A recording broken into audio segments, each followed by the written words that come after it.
আসসালামু আলাইকুম, সবাইকে নতুন একটি ভিডিও দেখার জন্য আমন্ত্রণ রইল। আজকে আমরা দেখতে পাচ্ছি সাদবাবু বেলকনিতে একা একা দাঁড়িয়ে আছে। আসলে আমার ছেলেটি গতকালকেই তার নানু বাড়ি টাঙ্গাইল থেকে এসেছে। সে একটুও একা থাকতে পছন্দ করে না, সব সময় মানুষের সাথে খেলাধুলা, মানুষের সাথে থাকতে পছন্দ করে।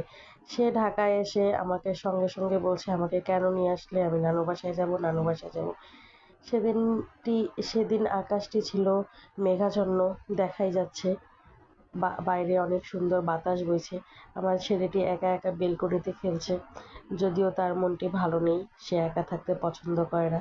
একা একাই খেলছে আর আমাকে বলছে নানু বাড়িতে যাব। বাইরে দেখা যাচ্ছে কি সুন্দর বাতাস, ওই যে বড় একটি প্লেন যাচ্ছে, বাইরে ঝোড়ো বাতাস বইছে। পরিবেশটি দেখতে কতই না ভালো লাগছে। আবহাওয়াটি তখন ঠান্ডা ঠান্ডা ছিল, বেশ ভালোই লাগছিল।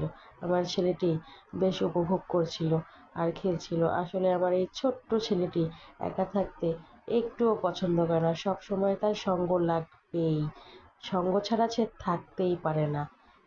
এই যে সে এখন কি করছে, একবার রুমে যাচ্ছে, একবার বেলকনিতে আসছে, তার আর কোনো কাজ নেই। একটি বল নিয়ে কি করবে না করবে সে কিছুই বুঝতে পারছে না। একা একাই খেলছে, কি আর করবে, যদিও তার মন ভালো নেই।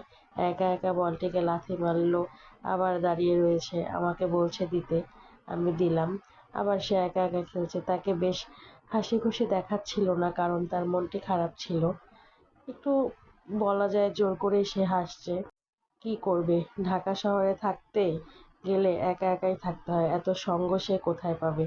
আর গ্রাম অঞ্চলে মানুষের অভাব নেই, গ্রামে তো মানুষের অভাব নেই, এখানে মানুষ ওখানে মানুষ, সবসময় মানুষ, খেলার সাথীর অভাব নেই।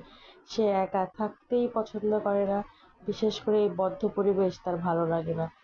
সেদিন বাইরের আবহাওয়াটি অনেক সুন্দর ছিল, কি সুন্দর ঝোড়ো বাতাস বইছে, ভালোই লাগছিল আবহাওয়াটি, অনেক সুন্দর লাগছে। সাদবাবু কি করবে, দেখছিল আর খেলছিল, বাইরে যাবে আমাকে এইসব বলছিল। এই যে তাকায় আছে, তাকায় তাকায় দেখছে, অনেক জোর করে হাসতেছিল, যদিও তার মনটি ভালো নেই। ফোকলা দাঁত, পোকা ধরেছে, সারাদিন শুধু চকলেট খায়, চকলেট আর চকলেট, আইসক্রিম, জুস, এসব ছাড়া তার চলেই নাই। আল্লাহ হাফেজ, সবাই ভালো থাকবে।